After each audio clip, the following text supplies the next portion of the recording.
Muy buenos días, hermanos. Abran sus Biblias, por favor, en Apocalipsis capítulo 11, versículos 5 y 6. Estamos en el segundo evento del interludio de la serie final de las trompetas de Apocalipsis. Y el segundo evento tiene que ver con el episodio de los dos testigos. Uno de los episodios enigmáticos del libro de Apocalipsis que muchos han tergiversado. Y ha habido mucha imaginación y mucha ciencia ficción con relación a estos personajes, si son personajes del Antiguo Testamento que no murieron y que están por ahí en algún lugar esperando el momento de completar su tarea, si son personajes que murieron y luego resucitan y aparecen nuevamente en Jerusalén. ¿Qué tipo de personajes son los que nos menciona el libro de Apocalipsis en el capítulo 11? Otros dicen que no son personajes, sino que son dos momentos históricos. Otros dicen que son dos partes o dos eventos de la redención. ¿Qué son? ¿Quiénes son? ¿Qué hacen? ¿Por qué es uno de los episodios tan centrales en el libro de Apocalipsis? ¿Qué importancia tienen para nosotros? El domingo pasado estudiamos y definimos ya, creo, quiénes son o qué representan estos dos testigos en la historia de la redención. Entonces, para los que no estuvieron, nosotros dijimos que no son ni Moisés ni Elías, ni Josué ni Zorobabel, ni Juan el Bautista ni Jesús, ni Enoc. Dijimos que estos dos personajes que son descritos como seres o como individuos o como personas representan la totalidad del consejo de Dios. Representan la ley y los profetas, o representan lo que para el momento estaba público y reconocido como canónico, es decir, toda la escritura. La ley y la justicia, o la gracia y la misericordia juntas, es decir, todo el mensaje de Dios. Es importante que comprendamos eso.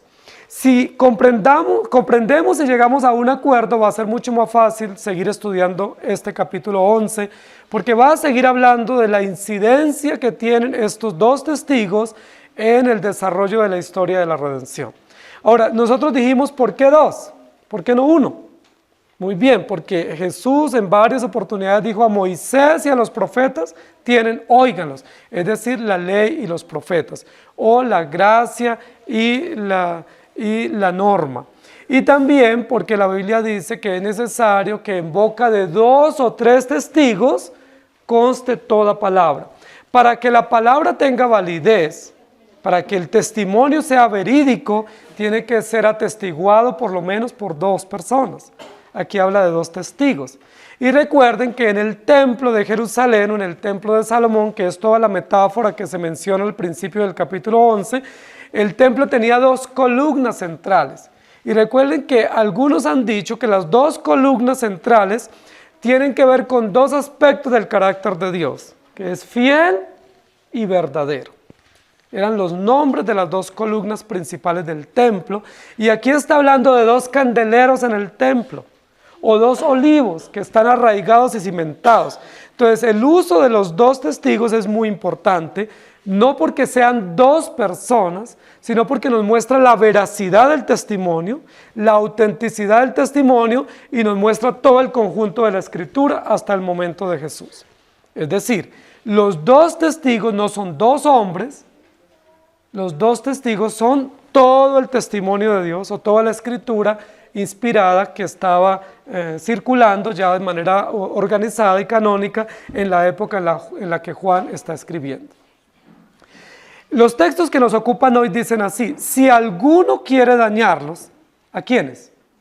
A los 2 testigos. Es decir, si alguno quiere dañar a los que creen y pregonan y profetizan la palabra de Dios en su totalidad, sale fuego de la boca de ellos y devora a sus adversarios.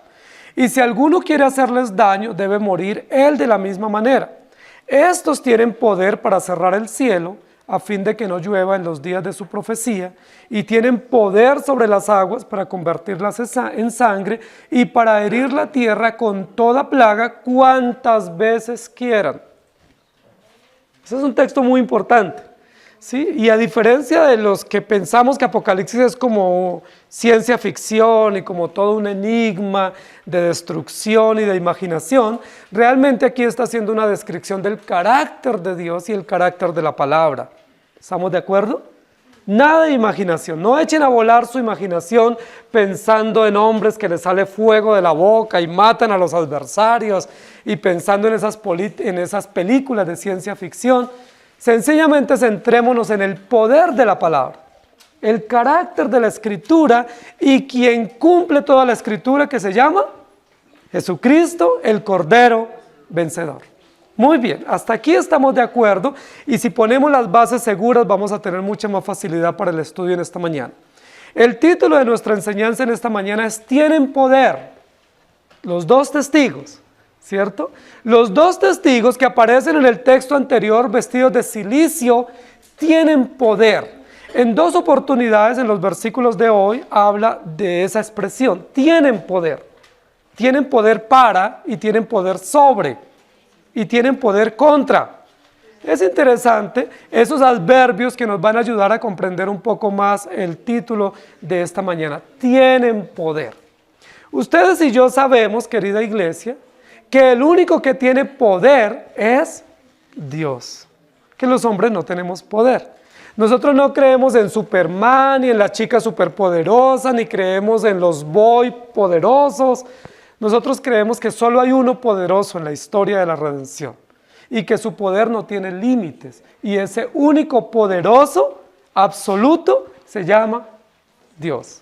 Nuestro Dios, nuestra deidad y el Dios revelado en las Escrituras a través de Emmanuel, Dios con nosotros. Cuando dice tienen poder, nosotros inmediatamente tenemos que centrarnos. Y tenemos que centrarnos en quién es el poderoso. ¿Quién es el que tiene poder en el cielo y en la tierra? ¿Moisés? ¿Elías? ¿Enoc? ¿Quizá Juan Bautista? ¿Quizás algún ungido? ¿Quién es el único que tiene poder? Dios. ¿Y cómo conocemos el poder de Dios? A través de su palabra, porque su palabra es poderosa. Entonces, la descripción para nuestro título, tienen poder, lo que estamos diciendo es la palabra de Dios tiene poder. Y todo lo que va a describir estos textos sobre los dos testigos y el testimonio que ellos van a proferir es con relación al poder y a la autoridad de las Escrituras. Pero algo muy interesante, en el texto anterior dijimos que estos dos testigos aparecen en la historia vestidos de cilicio. Y dijimos que el cilicio era una señal de duelo, una señal de luto. Era un vestuario que usaban los hebreos o las sociedades antiguas para mostrar su dolor. Era una ropa áspera y una ropa que indicaba visiblemente una consternación o una conmoción, especialmente por una tragedia nacional o por la pérdida de un ser querido. ¿Por qué estos dos testigos aparecen vestidos de cilicio? Es decir, ¿por qué la palabra de Dios, que es autoritativa y que es sólida y que presenta un testimonio fidedigno, aparece descrita como vestida de cilicio? Porque la palabra, aunque advierte las promesas de la redención y la seguridad de la vida eterna, para aquellos que la profesan les trae sufrimiento y les trae persecución. Es decir, la palabra en sí misma advierte que aquellos que la crean y la sigan tendrán persecución, es decir, tendrán dolor, pasarán grandes adversidades y afrontarán muerte, martirio. El sello número 5 que todavía está en nuestra memoria. Las almas de los mártires bajo el altar diciendo: Señor Dios justo y poderoso, ¿hasta cuándo? ¿Hasta cuándo qué? ¿Hasta cuándo sufre la iglesia? ¿Hasta cuándo los creyentes tenemos que ser despreciados por una sociedad atea? ¿Hasta cuándo la iglesia tiene que ser perseguida por gobiernos hostiles? ¿Hasta cuándo la iglesia tiene que ser afrentada por honor a la verdad que cree y profesa? ¿Hasta cuándo? ¿Desde cuándo los creyentes se visten de cilicio en la historia de la redención? Desde Génesis 3. Desde Génesis 3 hay dolor, hay muerte, hay consecuencias, hay persecución, hay adversidad, hay injusticias, hay tragedias. Y los creyentes de todos los tiempos y todas las épocas necesariamente han tenido que usar ropas ásperas, de cilicio, de dolor, de aflicción. Y ese no es un valor agregado a la fe, eso es parte integral de la fe. Es importante que escribamos eso en nuestras conciencias, porque muchos de nosotros pensamos que el sufrimiento es como colateral a la vida del creyente, o que es como un valor agregado, que en algunos momentos pudiera no tenerse. Pero la Biblia no dice eso. El sufrimiento es parte integral de la vida diaria, de la fe del creyente y del caminar o del peregrinar de la iglesia en esta tierra. ¿Por qué hay adversidad? Porque existe el pecado. Y como el pecado reina no solamente en el corazón de nosotros, sino en la sociedad, y como hay un imperio del mal que hostiliza a los creyentes, hay dolor, hay aflicción. Nosotros hemos siempre dicho que estamos totalmente en contra de ese eslogan falso, pare de sufrir, que es simplemente un eslogan de marketing, porque nadie puede parar de sufrir. Aún creyendo en Cristo, aseguramos el destino eterno, tenemos esperanza aquí en la vida, pero hay dolor, hay aflicción y tenemos muchas situaciones adversas que marcan nuestra vida y de las cuales no nos podemos deshacer. Y tampoco debemos intentar deshacernos, porque el sufrimiento hace parte de las formas como Dios trabaja en nuestra vida. Son medios que Dios usa para nuestra santificación, para nuestra humillación y para llevarnos a reconocer al que todo lo puede. ¿Estamos de acuerdo? Si usted está buscando una iglesia donde le enseñen para de sufrir, pues está en el lugar equivocado. Si usted está buscando una iglesia donde le enseñen a entender el sufrimiento y a entender las adversidades como parte del plan de Dios, usted está en el lugar adecuado. Porque aquí nosotros comprendemos que el sufrimiento hace parte de la vida diaria. No que amemos el sufrimiento, no que propongamos el sufrimiento, pero que sí el sufrimiento hace parte de la condición propia de la iglesia temporal, histórica y de la vida nuestra por diversas razones. Tienen poder, dice la Biblia, pero el texto que nos ocupa comienza diciendo, si alguno quiere dañarlos.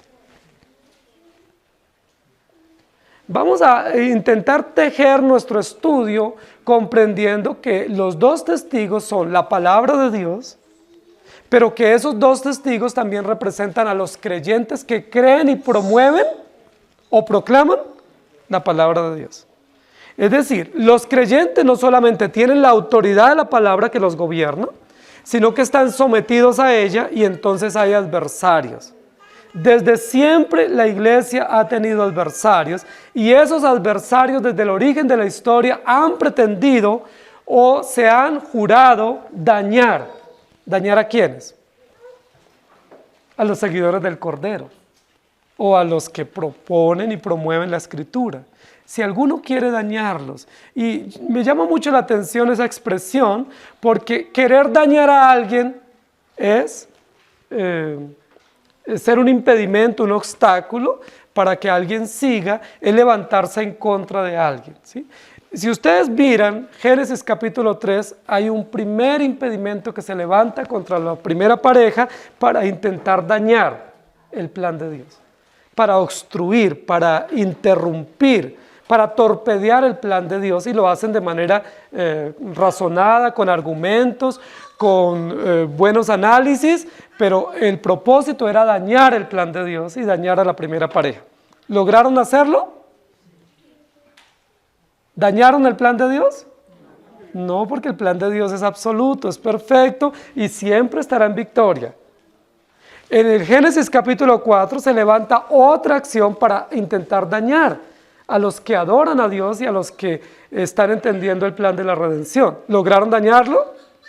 Tampoco, mataron a Abel, pero el plan de Dios sigue adelante porque es el plan perfecto de nuestro Dios. El texto dice, si alguno quiere dañarlos, sale fuego de la boca de ellos y devora a sus enemigos.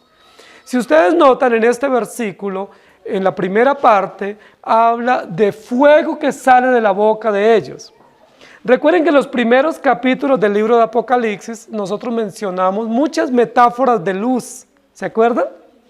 Las 7 estrellas, los 7 candeleros, la espada aguda que sale de la boca, el rostro que resplandece como el sol, los ojos como llama de fuego. ¿Recuerdan? El sol, la luna, las estrellas. Muchas metáforas de luz en los primeros 3 y 4 capítulos de Apocalipsis. esas metáforas no se han diluido, siguen vigentes, porque todas esas metáforas de luz, ¿a quién hacen referencia? A Jesucristo, a la palabra, al Evangelio, a la justicia de Dios, a la justicia de la palabra, a toda la obra del Espíritu Santo. Si ustedes van conmigo al capítulo 11, en los primeros 4 versículos que ya fueron analizados, 4 versículos, y hoy en el 5 y 6 que estamos analizando, hay varias metáforas de luz. ¿Cierto? Una de esas metáforas de luz son los 2 olivos. ¿Se acuerdan los 2 olivos para qué eran? Para sacar el alumbrado. El aceite del olivo era muy preciado entre los hebreos y fue uno de los productos exclusivos para encender las lámparas en el templo que ardieran permanentemente. Es decir, pensar en el fruto del olivo, que era la aceituna, era inmediatamente traer a la memoria una metáfora de luz, de la forma o el combustible para encender las lámparas del tabernáculo o del templo. Pero luego va a decir de los 2 candeleros, ¿recuerdan? Y los 2 candeleros, o el candelero tenía 7 lámparas, y esas 7 lámparas ardían constantemente en el templo. Estamos hablando de otra metáfora de luz. En el versículo 5 dice, si alguno quiere dañarlo, sale fuego de la boca de ellos. Otra metáfora de luz, que implica poder, que implica justicia, que implica contundencia, pero está hablando de luz. Queridos hermanos, ¿de quién puede estar hablando este versículo 5? ¿De que los profetas cuando hablan les sale fuego de la boca? ¿Ustedes han visto algún profeta en 4000 años del Antiguo Testamento que cuando habló le salió fuego de la boca? Alguien diría Elías.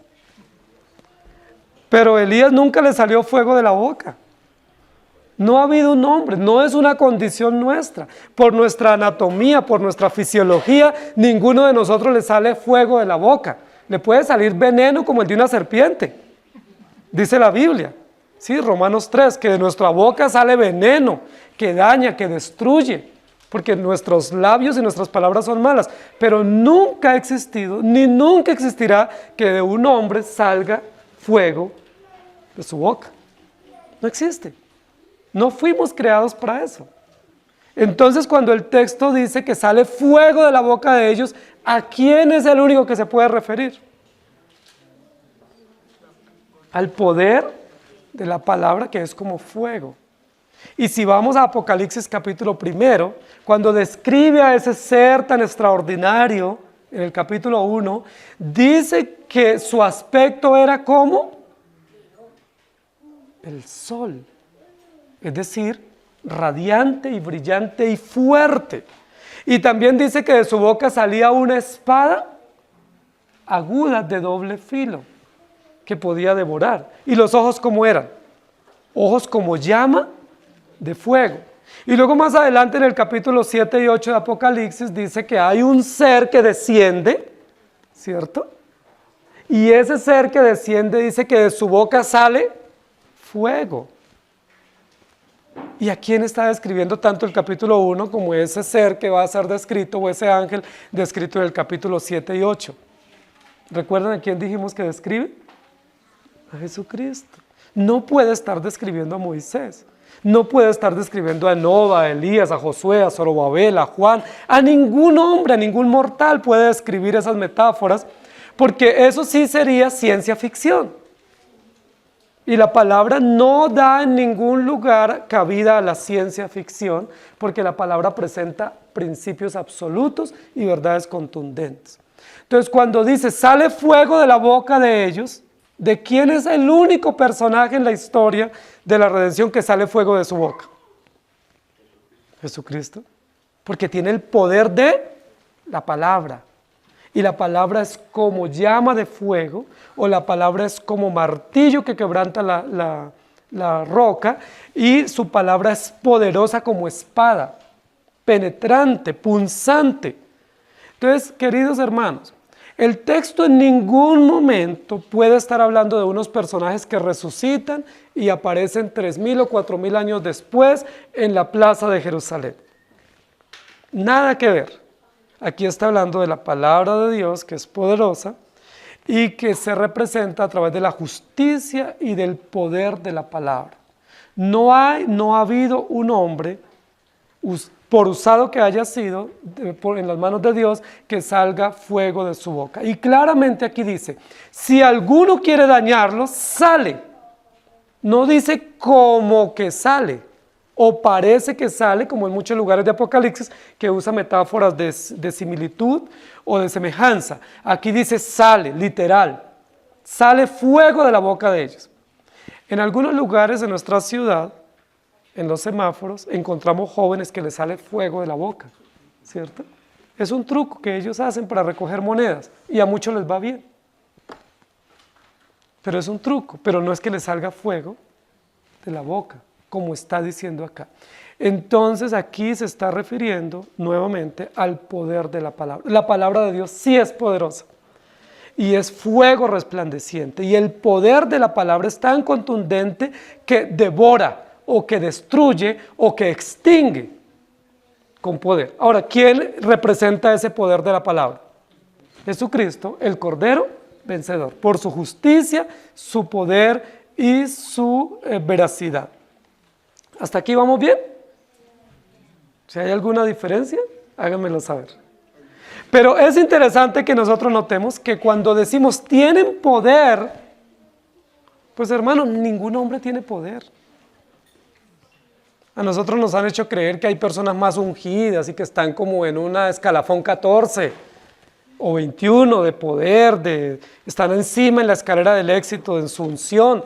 Mentiras, esa es una presunción. Todos somos pecadores, todos somos mortales, ninguno de nosotros somos poderosos, no existe un hombre poderoso. Eso es ciencia ficción. El único poderoso en palabra, en autoridad, en carácter, se llama Jesucristo. Ahora, yo quiero que nosotros notemos en estos 3 versículos que hay, permíteme decirlo de la siguiente manera, hay como 3 escenarios o 3 esferas, no es lo más correcto, pero permítame decirlo así para comprensión, hay como 3 esferas de poder, ¿sí? O 3 escenarios en los cuales es manifestado visiblemente el poder de estos 2 testigos, o el poder de la palabra, o el poder de Cristo en la historia de la redención, y por supuesto el poder de la iglesia que camina pregonando y predicando la autoridad de la Escritura. ¿Cuáles son esos 3 escenarios? Son los 3 escenarios que vamos a encontrar en Génesis capítulo 1. Recuérdenme, en el principio creó Dios los cielos y la tierra, y luego Dios creó al hombre y le dijo, ¿cuáles son los 3 escenarios? Los cielos, la tierra y el corazón del hombre. Vamos a verlo porque en el capítulo anterior, número 10, dice, vi descender del cielo a otro ángel fuerte, envuelto en una nube, y puso un pie en el mar, otro pie en la tierra. ¿Pero de dónde descendió? Descendió del cielo, se estableció en la tierra y dirigió su palabra al corazón del hombre, o al corazón de la sociedad o a la conciencia humana. Entonces esos 3 escenarios van a estar presentes aquí en nuestro estudio de esta mañana. Es decir, estos 2 testigos tienen poder en los cielos, tienen poder en la tierra y tienen poder contra los hombres o contra la humanidad. Que es importante que nosotros notemos esas distinciones para poder ir comprendiendo por qué la Biblia va a mencionar 2 testigos y va a dar algunas referencias que algunos las pudiéramos ubicar históricamente en la época de Elías o en la época de Moisés. Lo primero que vamos a advertir es, tienen poder en los cielos. ¿Sí? Es decir, la palabra de Dios tiene poder en el cielo. ¿Por qué tiene poder en el cielo? Porque viene de allá, descendió del cielo. Jesucristo es el verbo hecho carne que descendió del cielo. Tiene toda autoridad en el cielo, porque allá está el trono de Dios y porque es de allá de donde viene el decreto eterno, la ley de Dios. Para los que están siguiendo la serie de Apocalipsis con mucho juicio, queremos decir que desde el principio de Apocalipsis hasta el momento en el que vamos, hemos rescatado una y otra vez el poder de la palabra. Lo vimos representado en los 7 sellos, ¿sí? Los 7 sellos muestran el decreto del pacto. Luego lo hemos visto en las 7 trompetas. Las 7 trompetas son las disposiciones judiciales del pacto eterno de la redención a lo largo de la historia. Hasta ahora no nos hemos encontrado con el anticristo. Hasta ahora no nos hemos encontrado con ningún gobernante corrupto. No nos hemos encontrado con ningún dragón real. Nos hemos encontrado con que Dios tiene unas disposiciones legales y hay pecado. Y Dios juzga esa condición pecaminosa. El texto dice, versículo 6, estos tienen poder para cerrar el cielo a fin de que no llueva en los años de su profecía. Claramente está ahí descrito el poder, el dominio, el control que tienen o ejercen estos 2 testigos sobre los cielos. Es decir, sobre el espacio, sobre el firmamento, sobre aquello que nosotros vemos más allá de donde estamos, ¿cierto? Y inmediatamente viene a nuestra memoria lo que está diciendo aquí en los textos anteriores y posteriores, que tiene que ver con 42 meses, ¿recuerdan? ¿Ya lo ubicaron, capítulo 11? O con 1260 días, ¿lo ubicaron? Capítulo 11. O con 3 años y medio. Miren cómo el texto va. Lo más trágico cuando nosotros pensamos en tiempo es contar los días. ¿Cuántos días faltan para? Porque nosotros vemos que es mucho más difícil, porque es más minucioso tener que contar días. Es mucho más fácil contar años. ¿Sí? Sería una cifra mucho más precisa o más redondeada, a decir 3 años y medio, a decir 42 meses o a decir 1260 días. Pero ese momento histórico se vivió en 2 oportunidades básicamente en el pueblo hebreo. Uno fue un episodio antiguo, que fue en la época del profeta Elías. El profeta Elías tuvo que ejercer su profecía en uno de los periodos más difíciles para Israel, cuando se levantó uno de los reyes más perversos. ¿Se acuerdan?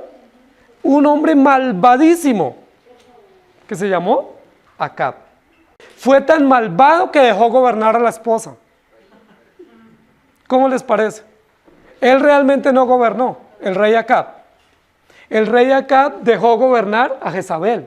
Y Jezabel es descrita en la historia de la Biblia como una de las mujeres más malas de la sociedad antigua.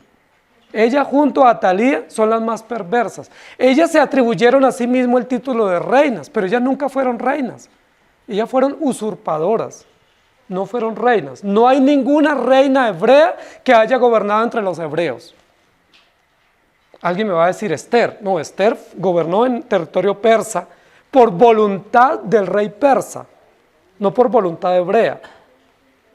Entonces Jezabel fue una mujer malvada. Fue mala, mala, mala.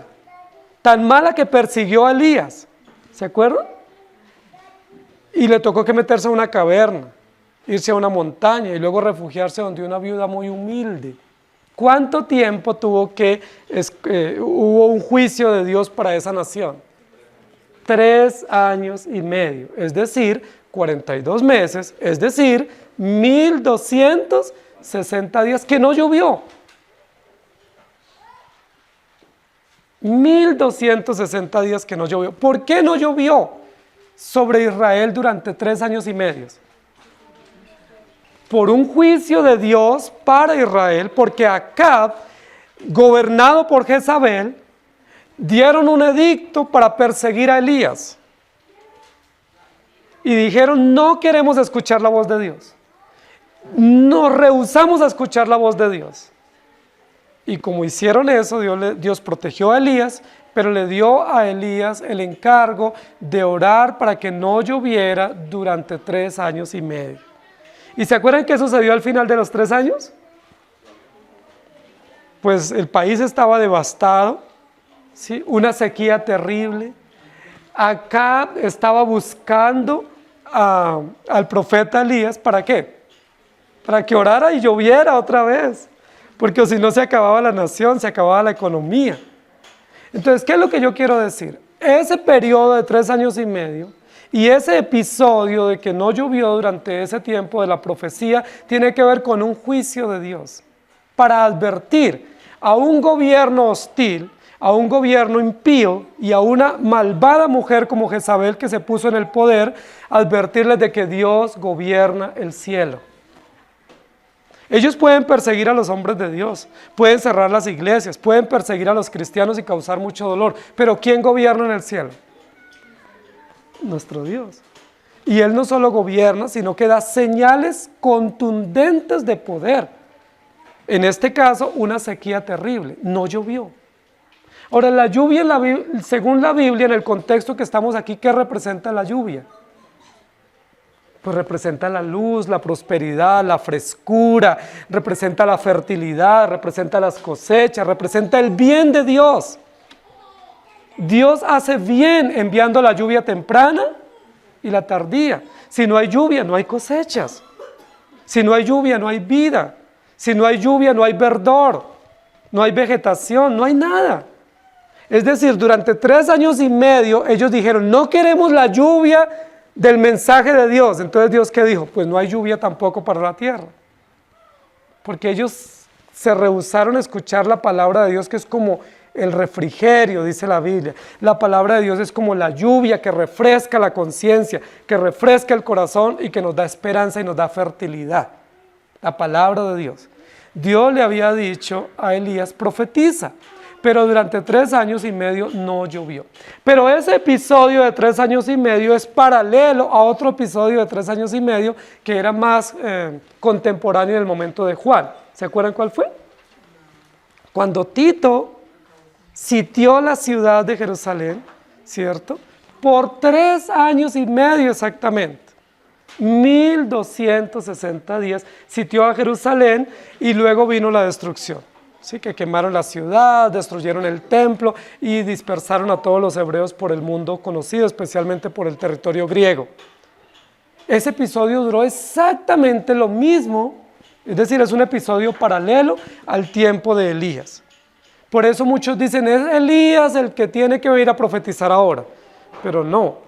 ¿Saben qué fue lo que sucedió? El Dios de Elías y la palabra que profetizó Elías es la misma para el periodo de Juan el Bautista, cuando la ciudad fue sitiada, pero es la misma palabra y el mismo Dios que sigue vigente en nuestro tiempo. Es decir, esos testigos tienen poder sobre los cielos.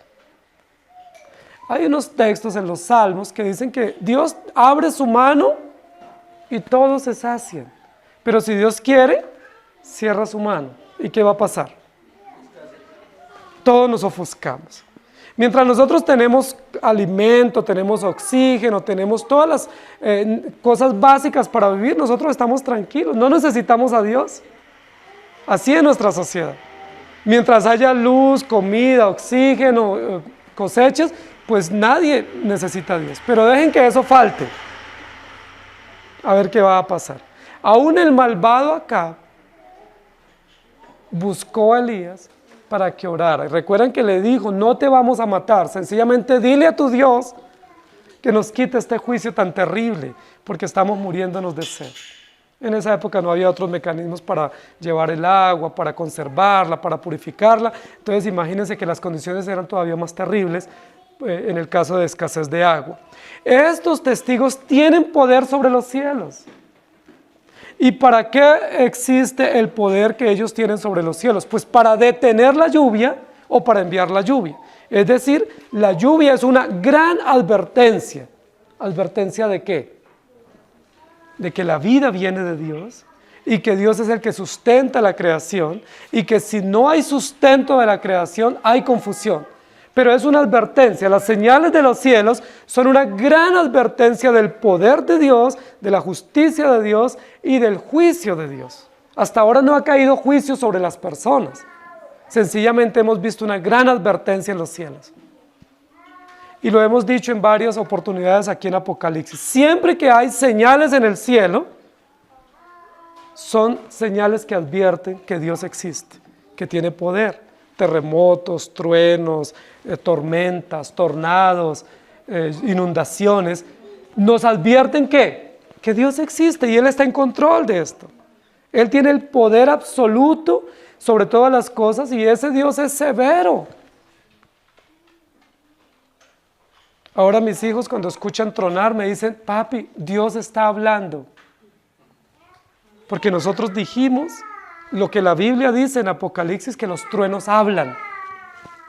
¿Sí? Emiten la voz de Dios, pero la voz fuerte y contundente de que Dios es justo y puede estremecer la tierra aún con un trueno.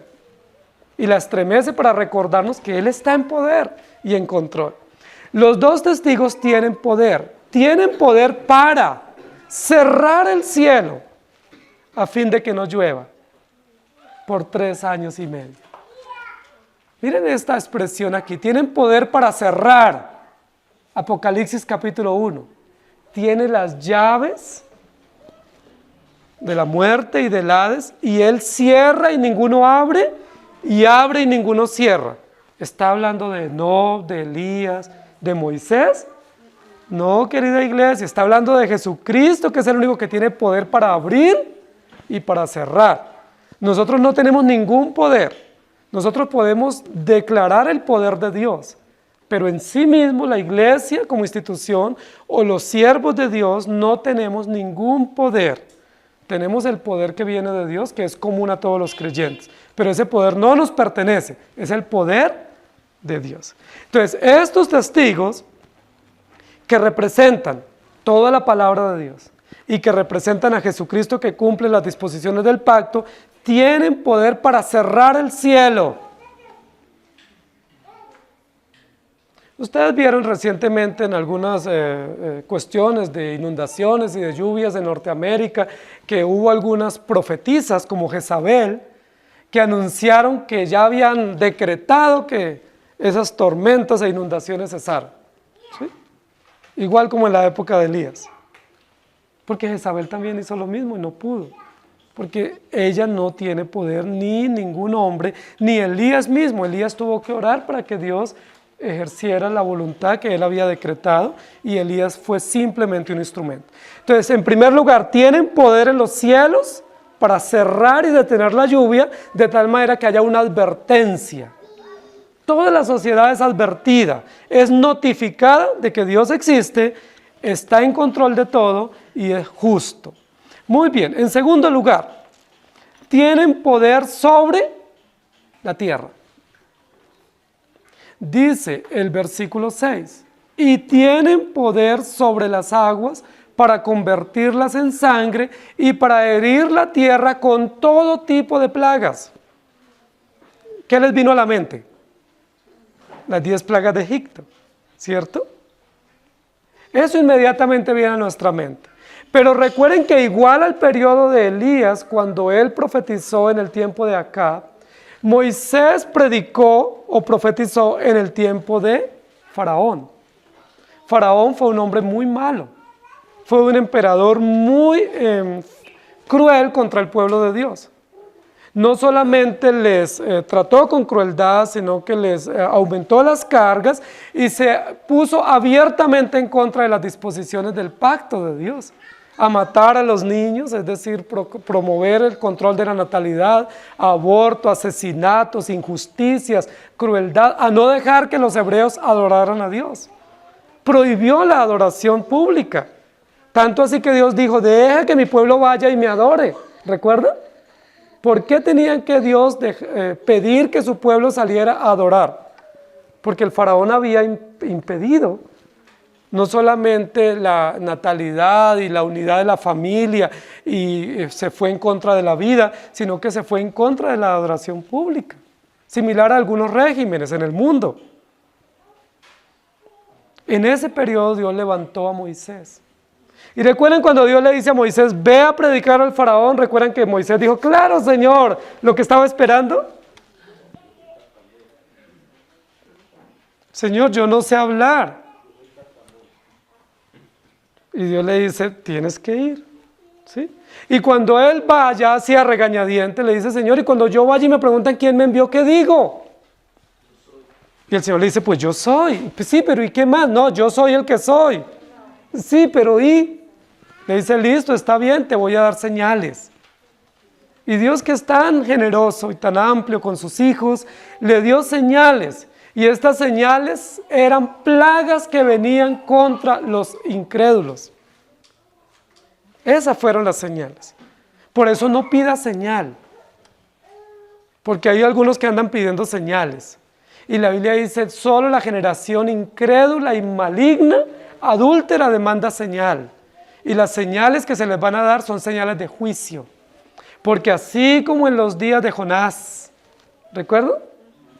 Las señales que Dios le dio a Moisés para testificar o para profetizar contra el faraón fueron señales de juicio. 10 plagas devastaron el imperio.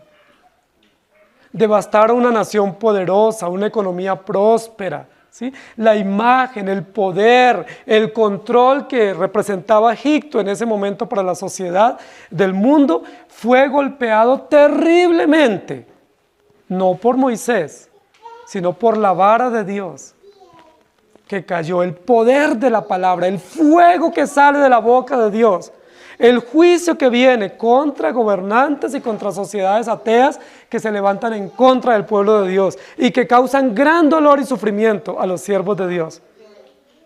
Los siervos de Dios vestidos de cilicio y Dios devastando la tierra. Y podemos recordar, ¿cierto? Hubo plagas sobre el ganado, hubo contaminación del agua, de tal manera que no se podían consumir, no se podían usar. Hubo afectación a la vegetación, a la naturaleza, y aún la última plaga terminó afectando de manera directa a todas las familias. Cuando uno lee los capítulos 5, 6, 7 del Éxodo, uno se queda asombrado. Es terrorífico. El poder de Dios, la furia de Dios, la ira de Dios contra la tierra. La pregunta es, ¿qué tiene la tierra en este asunto? Dios lo que está es diciendo, yo tengo poder para devastar la tierra, que ustedes creen que son dueños, ustedes pueden hacer leyes, ustedes pueden hacer lo que quieran en esta tierra, pero yo soy el que mando y la voy a devastar, de tal manera que ustedes pasen todas las consecuencias de contaminación, de muerte, carestías, hostilidades, sequías, y todas las condiciones que nosotros podemos vivir en cualquier época de la tierra, no porque la tierra en sí sea mala, sino para devastar los imperios que los gobernantes tienen sobre su propia tierra, sus fortines económicos, la forma como ellos se enriquecen. Y Dios dice, voy a devastarla. Así lo hizo con Faraón. Tenemos entonces 2 episodios similares, ¿sí? Uno fuera del territorio de la promesa y uno dentro del territorio de la promesa. Faraón y Acab. Los 2 reyes malos, perversos. Los 2 persiguiendo a los profetas, uno Moisés y el otro Elías, causándoles gran dolor, haciendo que se vistieran de cilicio, de sufrimiento, haciéndoles que se lamentaran por las angustias. Recuerden que tanto en la época de Moisés como en la época de Acab, dice la Biblia, y el clamor del pueblo subió a Dios. Éxodo capítulo 1. Y en la época de Elías dice la Biblia que Elías oró fervientemente.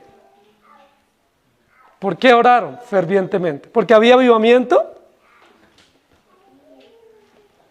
No, oró fervientemente porque había gran dolor del imperio, del gobierno sobre los creyentes, sobre los profetas. Les estaban causando dolor, estragos, angustias, estaban gobernando en contra de la voluntad de Dios y oraron. Y en los 2 episodios las oraciones subieron por la gracia de Dios a su presencia como olor fragante, como el incienso que sube a Dios, y Dios respondió. ¿Hasta cuándo? Es decir, el templo, el incienso, el candelero representan la luz del evangelio que ilumina el corazón de la iglesia para que clame en medio de. Nosotros no vemos a Moisés rebelarse en contra del faraón. No vemos a Elías rebelarse en contra de Acab. ¿Saben qué hicieron esos 2 hombres que representan el pueblo de Dios de su momento? Doblaron rodillas y clamaron a Dios. Señor, ten misericordia de nosotros. ¿Y qué hizo Dios en el caso de Moisés? Envió 10 plagas y acabó con el imperio. Y su pueblo salió victorioso. ¿Y qué hizo en la época de Elías? Fuego del cielo y mató a 430 o 450 profetas falsos de Baal. Y Dios liberó a los creyentes, liberó a su remanente de la opresión. Estos dos testigos tienen poder en los cielos para advertir, pero poder en la tierra para devastarla. Hermanos queridos, la situación en la época de Egipto fue terrible. La historia lo ha comprobado, que Egipto, de ser un imperio tan poderoso y tan robusto por la bondad de Dios y por el aporte de los hebreos que estuvieron allí durante mucho tiempo, en la época de las 10 plagas fue totalmente devastado y nunca más Egipto se ha podido levantar. De hecho, hoy en día Egipto no es una nación próspera, no es una nación, solo tiene historia, ¿no? Pero en la realidad su economía, su gobierno, la vida social, la vida en la nación no es buena. ¿Por qué? Porque Dios trajo un juicio severo sobre Egipto que devastó a través de plagas. ¿Qué dice el texto? Tienen poder sobre las aguas para convertirlas en sangre. Esa fue la primera plaga, ¿cierto? Y luego dice, y para herir la tierra con toda plaga. Yo les pregunto, ¿Moisés tiene poder para herir con todo tipo de plagas a alguien? ¿O Elías? ¿O quizás Juan? ¿O de pronto un ungido de esos tan poderosos que hay hoy en día? El único que tiene poder para herir se llama Dios. ¿Se acuerdan que cuando en el caso de Job, Satanás, representado en esta figura del capítulo 1, le dice a Dios, es que si tú hieres a Job, él no te va a servir? Y Dios dice, bueno, le voy a dar permiso. ¿Quién fue el que hirió a Job? Fue Dios. Y Job lo reconoce, tú das y tú quitas. Hermanos queridos, ¿quién es el único que puede cerrar? Dios. ¿Quién es el único que puede herir? Dios. Entonces, ¿quiénes son los dos testigos? La palabra de Dios encarnada o manifestada en Jesucristo, el Cordero vencedor. La palabra de Dios tiene poder. Y por supuesto, la iglesia que la profesa es poderosa. Hechos 1:8 dice, y recibiréis poder. No poder personal, sino recibiréis el poder de la palabra, el poder del Espíritu que gobierna el corazón de los creyentes para ser testigos, es decir, para dar testimonio en Judea, en Jerusalén, Judea, Samaria y hasta lo último de la tierra. Pero recuerden que ese concepto testigos, que inicialmente implicaba dar testimonio de algo o de alguien, en el siglo II y III tuvo una connotación de martirio. Es decir, que también lo podemos ver como aquellos que son llamados a dar testimonio de Cristo y que tienen el poder del Evangelio, como consecuencia natural padecen el martirio o la persecución.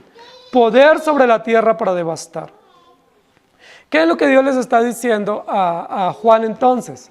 Estos testigos tienen poder sobre la tierra para herirla con toda clase de plaga, cuantas veces quieran. Moisés presenció solo un momento ese episodio, pero nosotros a lo largo de la historia bíblica hemos presenciado muchos momentos donde Dios ha enviado plagas, no solamente fuera del territorio hebreo, sino en el territorio hebreo. Plagas, destrucciones, sitios, persecuciones, cautiverios, dispersiones, y esas son plagas que Dios envía sobre los imperios para devastarlos, para mostrarnos que Dios gobierna sobre la tierra. Él está parado en la tierra, firme. Algunos dicen, no, es que Dios creó y dejó la tierra abandonada. Sí, ese es el concepto deísta. Dios abandonó. Nosotros creemos que Dios creó y sustenta permanentemente, milimétricamente, toda la tierra en todo momento, y que si Él quiere, envía plagas. Ahora, alguien pudiera estar diciendo, Dios es muy malo, muy injusto, ¿cómo así que enviar plagas? Sí, ¿por qué envía una plaga? ¿Por qué se levanta contra una sociedad o contra un imperio para enviar plagas? Hermanos queridos, esas son devastaciones que tocan el corazón de una sociedad, o para que se endurezca, o para que se doblegue ante Dios. Si una plaga como las que Dios envió a Egipto no doblegan el corazón de una sociedad, definitivamente no hay opción. de arrepentimiento. Recuerden que en las plagas de Egipto la Biblia dice, y Dios endureció, ¿qué más dice? El corazón de Faraón. Y Faraón no solamente es un hombre, Faraón representa un imperio. Es decir, si Faraón representa un imperio, ¿el corazón de quién se endureció? El de todo un imperio, el de toda una nación se endureció. Y solo cuando tocó la vida de sus hijos y murieron los primogénitos, ellos dijeron, ahora sí, váyanse, no los queremos tener más. Es decir, la palabra de Dios tiene poder en el cielo y en la tierra. Hermanos queridos, ¿ustedes creen que Dios no pudiera enviar un terremoto y destruirnos ya? Y si Él lo hiciera, ¿qué podemos decir? ¿Algún reclamo? ¿Pudiéramos decir, ¿y por qué eso es injusto? Si eso sucediera, nosotros tenemos que decir, Dios está airado con esta ciudad. ¿Por qué? ¿Porque Él es injusto? No, porque esta sociedad ha obrado en contra de Dios. Son muchas las leyes inmorales que se están aprobando. Son muchas de las prácticas inmorales que se están recibiendo en la sociedad como si fueran legítimas. Y muchos no decimos nada y guardamos silencio. Y la iglesia ha estado muchas veces adormecida. Y los gobernantes a veces no se levantan, sino que más bien ven una opción de ellos sacar dividendos y no más bien de hacer denuncias justas y reales. Hermanos queridos, Dios tiene poder para enviar plagas. Recuerden que la segunda serie, que es la serie de las trompetas, está en contexto de juicio. ¿Recuerdan? Mostrándonos los juicios severos, no los juicios del milenio, ni los juicios después del milenio, mostrándonos que en toda la historia de la redención Dios es justo, juicios sucesivos. Y entonces ahora este interludio del capítulo 10 y capítulo 11 no es ajeno al juicio de Dios. ¿Qué es lo que está diciendo? Dios envía juicio, pero en medio del juicio dejó su palabra, y dejó creyentes, y dejó una iglesia, y dejó unos predicadores para que profeticen. ¿Profeticen de qué? Que Dios es justo. De tal manera que en ningún momento de la historia nadie pueda decir, no nos dijeron. Que en ningún momento de la historia de la humanidad un gobernante, un imperio o una sociedad no pueda decir, sí, pero es que nadie nos advirtió. Si nos hubieran advertido. Dios dice, no, ahí estuvo Moisés y estuvo Elías. ¿Se acuerdan de la parábola del rico y Lázaro? Cuando dice, manda a Lázaro para que vaya y predique. Y el Señor en esa parábola le dice a Moisés y a los profetas tienen, óiganlos, ¿qué se diría hoy? A Moisés y a los profetas tienen, óiganlos. La palabra está traducida, la palabra está en muchos idiomas, está en todos los países, pues ahí está, óiganla. Hay iglesias abiertas todos los domingos, hay lugares de culto, hay predicadores, óiganlos. Si no los escuchan, vienen las plagas de Dios porque estos testigos y estos testimonios que se dan de la palabra son poderosos en el cielo y en la tierra. Y vamos a la tercera parte. Tienen poder. La primera parte del versículo 5 dice, sale fuego de la boca de ellos y devora a sus enemigos. Y si alguno quiere hacerles daño, debe morir él de la misma manera. Esto ya es lo máximo en este desarrollo progresivo del poder de la palabra. Poder en el cielo para advertir, poder en la tierra para devastar y ahora poder sobre los enemigos de Dios y los enemigos de la iglesia para destruirlos o para devorarlos. Esa palabra es muy fuerte. Ahí no dice para causarles daño. Ellos le quieren causar daño al pueblo de Dios, pero ¿qué hace Dios contra ellos? Los devora. Génesis capítulo 3, versículo 15, ¿cierto? Esta le herirá en el calcañal, pero tú le herirás en la cabeza. Esto es muy fuerte. Miren lo que quiso hacer los egipcios. Los egipcios en la época de Moisés quisieron oprimir a los hebreos. Y como ellos no tienen la sabiduría de Dios, entonces la opresión que ellos les causaron les aumentaron la carga laboral, ¿sí? les aumentaron sus tributos, les aumentaron las supervisiones, les comenzaron a controlar y coartar su libertad en la familia y su libertad de adoración. Hasta allí llegó la astucia del faraón. Pero Dios, ¿qué dijo? Dios no les causó daño, Dios devastó o devoró al faraón. ¿Recuerdan qué sucedió? Protegió a los hebreos, las parteras. Dicen que las mujeres hebreas eran fuertes y ellas temieron a Dios y no mataron a los niños varones. Muchos se salvaron. La Biblia registra el caso de Moisés, pero ahí dice que las parteras temieron a Dios, es decir, no solo atendieron un parto. Todas las parteras atendieron muchos partos de las hebreas, pero muchos se salvaron porque temieron a Dios. Mientras, ¿qué pasó con el faraón y qué pasó con el ejército del faraón? El imperio, la economía fue devastada, pero ¿recuerdan qué pasó con el ejército del faraón? Que salió persiguiendo a los hebreos a ver si los alcanzaban. ¿Recuerdan qué sucedió? Vieron el mar Rojo abierto y ¿qué dijeron ellos? Estamos a salvo.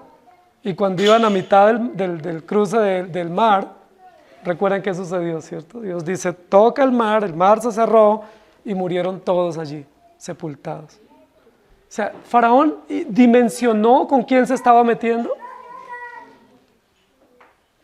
Faraón pensó que era simplemente sacar leyes para favorecer la economía teniendo mano de obra barata y pensó que ese era solo el resultado. Tenemos unos buenos trabajadores que trabajan diligentemente y no hay quien los defienda. Dimensionó que se estaba metiendo contra Dios y contra su propio pueblo.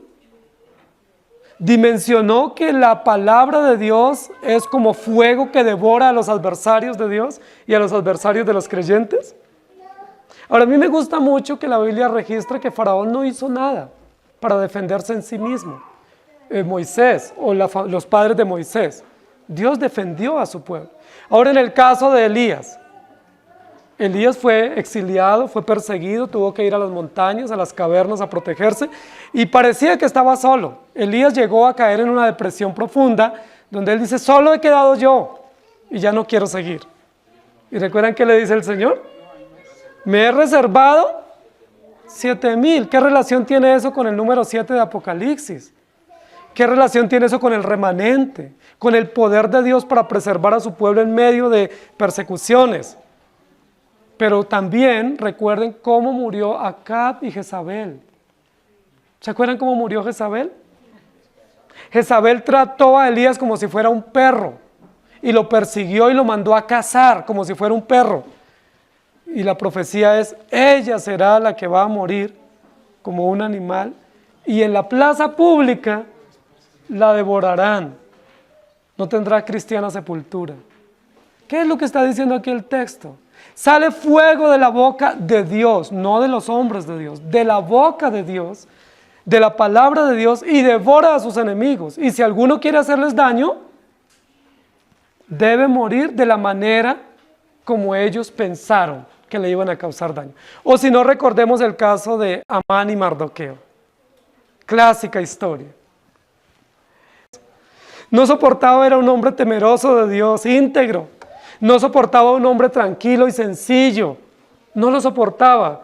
Dijo, no lo soporto, lo voy a matar. Y hizo una horca inmensa y la puso en el lugar más visible de la plaza pública. Y dijo, y aquí toda la ciudad presenciará la muerte de Mardoqueo, porque me es molesto. Pero ¿qué es lo que dice acá? Si alguno quiere hacerles daño a los hijos de Dios, a la iglesia, al pueblo de Dios, sale fuego de Dios y les causa el daño que ellos querían causarle a la iglesia de Dios. ¿Cómo murió Amán? En la horca que él hizo. Y así tan alto como él quería ver a Mardoqueo exhibido, así fue exhibido él y su familia. Por eso dice la Biblia, no desees mal contra tu prójimo, ¿sí? No hagas el mal que no quieres que te hagan a ti. No te alegres cuando tu hermano cae, ¿sí? No hagas tocar trompeta cuando a alguien le va mal. No te regocijes, porque probablemente ese es el mal que viene para ti. No tengas envidia de los malos cuando prosperan. Sé paciente, sé humilde, regocíjate en el Señor.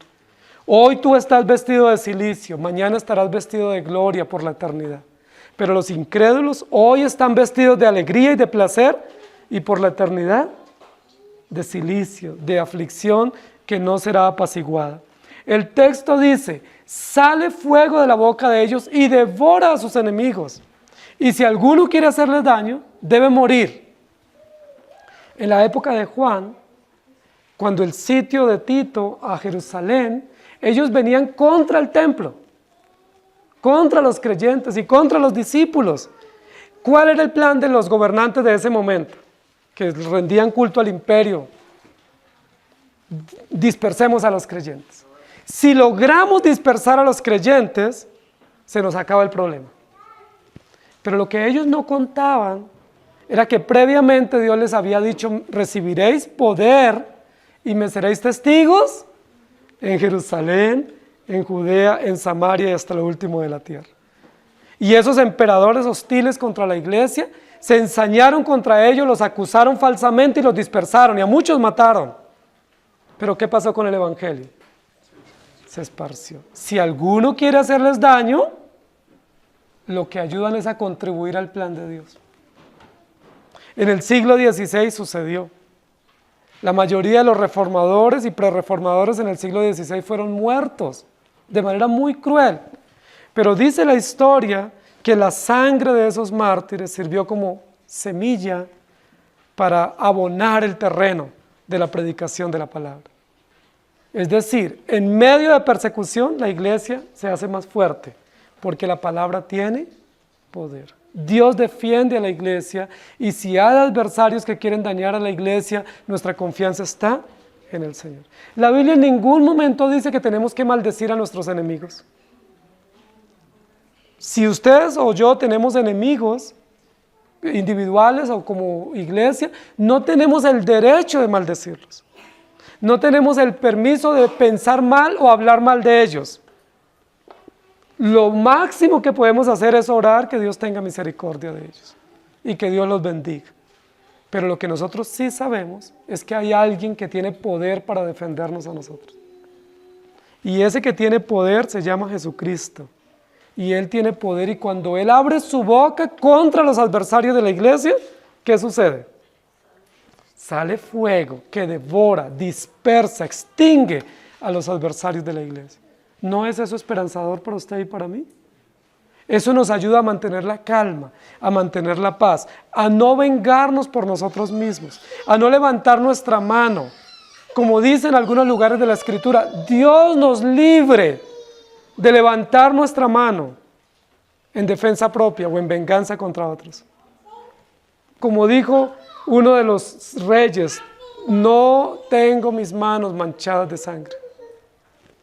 Que Dios nos libre de nosotros vengarnos, sea justo o injusta la causa, que nosotros doblemos nuestras rodillas y confiemos en el que tiene poder. Porque Dios defiende a los creyentes. Defendió a Moisés y al pueblo, lo sacó victorioso en medio de tanta hostilidad y opresión en Egipto. Defendió a Elías.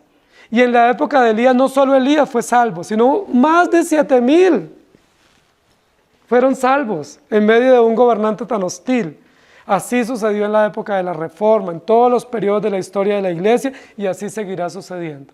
Persecución y hostilidad contra la iglesia, pero el remanente seguirá victorioso. ¿Por qué? Porque la palabra tiene poder.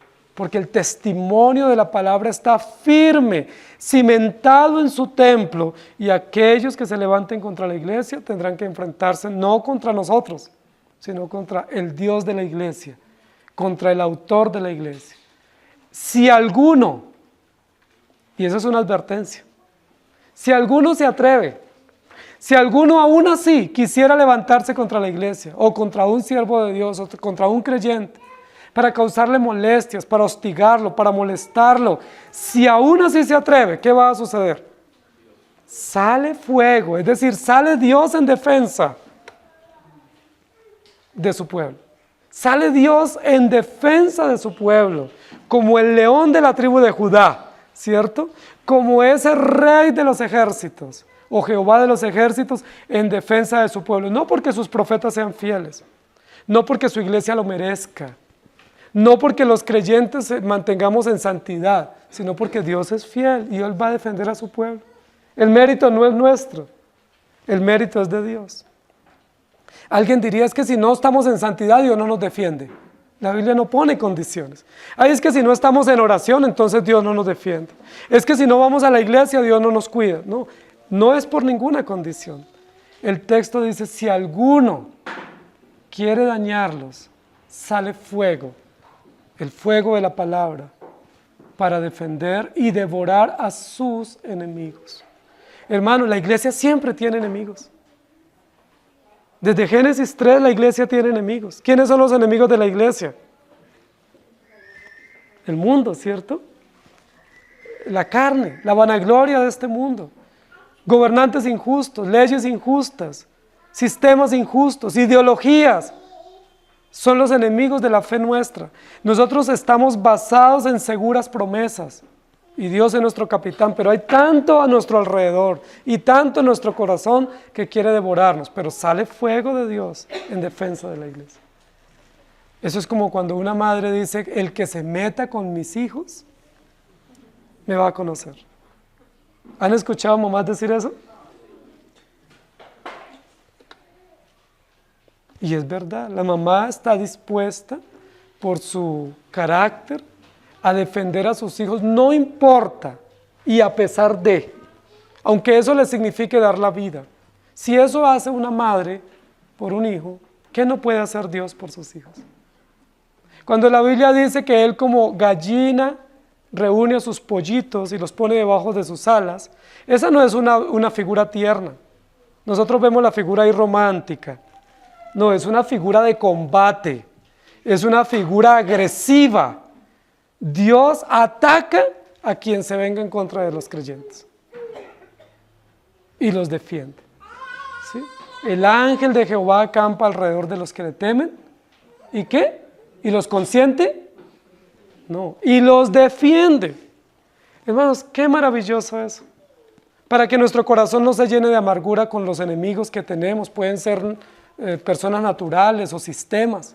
Para que nuestro corazón no se llene de frustración, para que nuestro corazón no se llene de venganza, para que no levantemos nuestra mano para buscar justicia por nuestra cuenta. La iglesia es una entidad pacífica en su forma de vida, pero agresiva en la presentación del evangelio, porque tiene la palabra poderosa que hace justicia. Dios hace justicia por nosotros. No os venguéis vosotros mismos. Lo más que esperaba posiblemente la iglesia en persecución era que Dios dijera, pues ahora armen un ejército y ataquen. Pero Dios, ¿qué dice? Confíen. ¿Estamos siendo perseguidos? Pues no consigamos armas para defendernos. Porque ustedes han escuchado las noticias recientes que hasta en las iglesias cuando están adorando llegan hombres armados para atacar. Pues no usemos armas para defendernos, nosotros ya tenemos el arma poderosa para defendernos. La palabra de Dios, la vida arraigada en el Espíritu y la gracia de Dios, que es poderosa para defender a los creyentes en cualquier momento. Y no solamente una vez, sino para herirlos con toda clase de plaga, cuantas veces quiera. ¿Cómo les parece? Eso suena un poquito redundante, ¿no? Esa es una expresión superlativa para decir, déjenmelo a mí. ¿Sí? Déjenme a mí que aquí estoy yo. ¿Sí? Ustedes no pueden, ustedes tienen dolor, tienen aflicción, ustedes se sienten acobardados, apesadumbrados, espere a ver. Ese es mi lugar y yo lo tomo y lo haré cuantas veces. ¿No les parece eso extraordinario? Dios es justo, es maravilloso, Dios es justo, Él tiene poder, su palabra es poderosa y por eso es importante confiar en su palabra. Que el Señor nos ayude.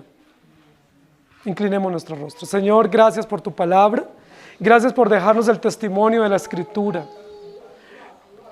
Yo hoy estoy comprendiendo que nosotros no hemos entendido lo significativo, lo valioso, lo extraordinario de tener la palabra y confiar en ella y fundamentarnos en ella. Estos principios absolutos de tu palabra no solamente son gracia a nuestro corazón, sino que son un arma combativa contra los adversarios. Es un arma reaccionaria contra aquellos que se levantan. Es un arma de justicia, de anuncio, de denuncia, de poder firme y estable que viene del cielo como una espada que defiende, pero también que ataca y contraataca a los adversarios. Siempre tu pueblo ha tenido enemigos. Algunos enemigos con apariencia de piedad, pero otros enemigos abiertos, acérrimos, que se han denunciado y se han presentado como hostiles a tu pueblo. Pero gracias porque a lo largo de la historia de la redención, tu pueblo, tu remanente, tu iglesia, tu palabra siempre ha prosperado y ha salido en victoria. ¿Quién creyera que en Génesis 3, después de la rebeldía obstinada de esta primera pareja, iba a salir victorioso tu plan? Pero lo que nos muestra tu palabra es que no sufrió trauma tu plan, sino que salió victorioso. En Génesis 4, cuando Caín se ensaña contra su hermano y lo mata a sangre fría, tan vilmente, nosotros en nuestra humanidad pensaríamos que tu plan se frustró. Pero Señor, tú nos muestras inmediatamente que tu plan sigue victorioso y que tus justos siempre resplandecen porque están contigo. Gracias por llamarnos a ser tus hijos, porque nosotros ya no somos enemigos tuyos, hemos sido llamados amigos tuyos y ahora disfrutamos del poder de la palabra. Estamos cubiertos bajo la sombra del Omnipotente, preservados bajo tu cuidado protector y defendidos por aquel que tiene poder, no solamente para liberarnos de las condiciones del pecado, no solamente para guiarnos en este peregrinaje, sino para ajusticiar o para devorar a aquellos que se levantan contra nosotros.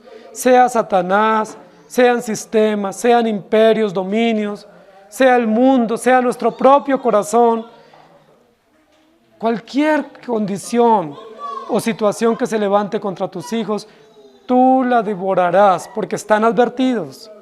Tú tienes poder, tu palabra es poderosa.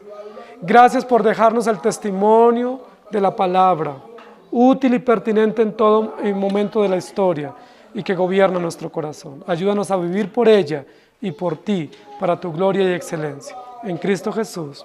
Amén. El Señor les bendiga.